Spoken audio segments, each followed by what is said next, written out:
Yesterday, man dreamed of flying above the clouds. Today, he flies among the stars. Yesterday, man dreamed of traveling the seas. Today, he travels the abysses.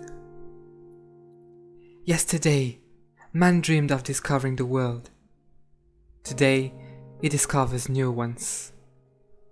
From times immemorial, man has had dreams that he has given himself the means to realize, and it is to realize his dreams that progress has appeared. Some will say that progress began with electricity. Others will say that it began with the internet. But what is certain is that we wouldn't know half of our current progress in many fields without the invention of the first steam engines in the 18th century, creating the first source of energy entirely controlled by men.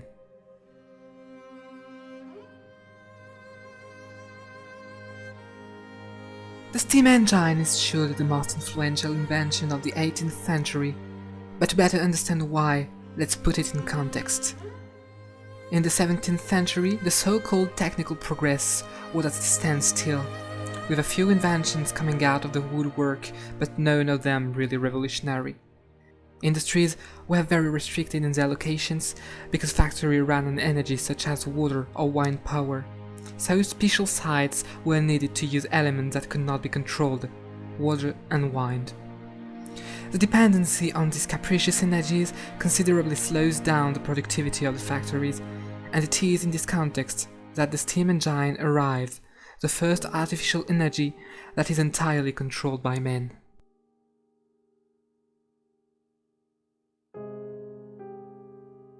If the steam engine is indeed the major invention of the 18th century, its origin is much older. We find, according to studies, traces of what seems to be the first steam engine in the 1st century AD.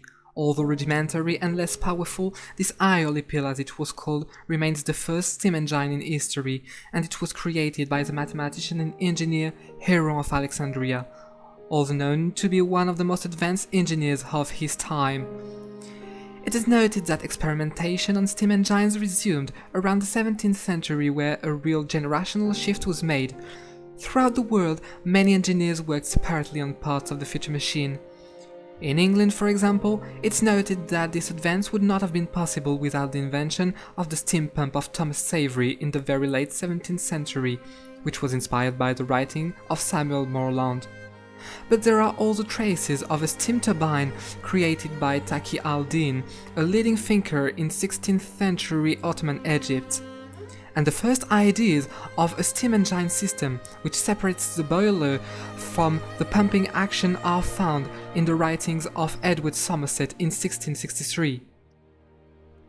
The steam engine works on a system of pistons, cylinders and turbines, and the first engine created and marketed by Thomas Newcomen under the name of Newcomen's engine, then used mainly for pumping water from mines and underground, is not only the first commercialized steam engine, but also the first engine to perform mechanical work.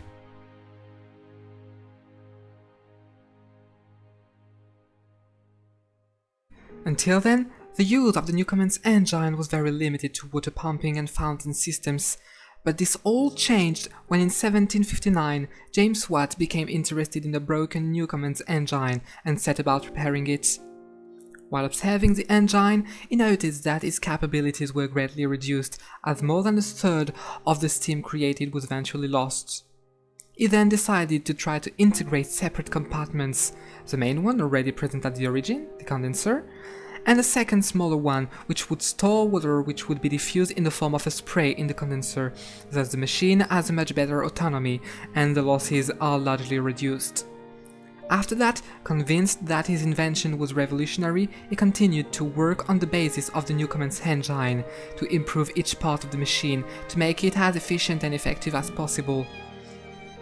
It is, finally, after many changes, that he arrives at an optimized version of the basic machine in 1774, and that he decides to market it in partnership with Matthew Boulton.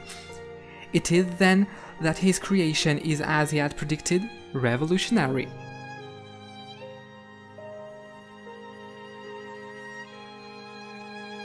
It is indeed largely thanks to the steam engine that the first industrial revolution began. If today we tend to call this era the steampunk era and imagine it as a kind of word centered around factories and industries, this image is only slightly exaggerated. It should be noted that as soon as the steam engine was introduced, it began to become omnipresent in British society. Firstly in factories, which saw their productivity soar as well as their numbers, since they no longer had to depend on uncontrollable natural energies, but also in the field of transport, since from the end of the 18th century, steam trains began to arrive in the south of England, and on the water, steamboats gradually replaced barks. The invention and marketing of Watt's steam engine enabled many companies to solve their numerous problems, and particularly in the field of machinery.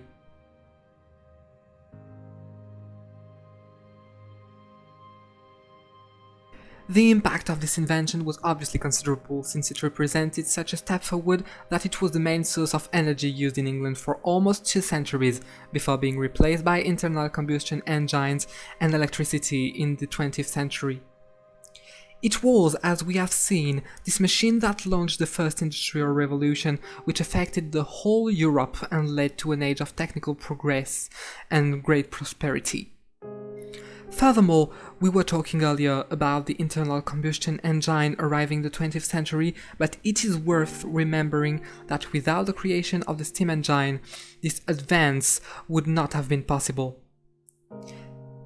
So many say that progress came with electricity, but let's not forget that the steam engine is the result of the work of many people who improved over time on the ideas of their predecessor to come up with an invention that has literally revolutionized the field of industry, transport, and engineering for almost 2 centuries.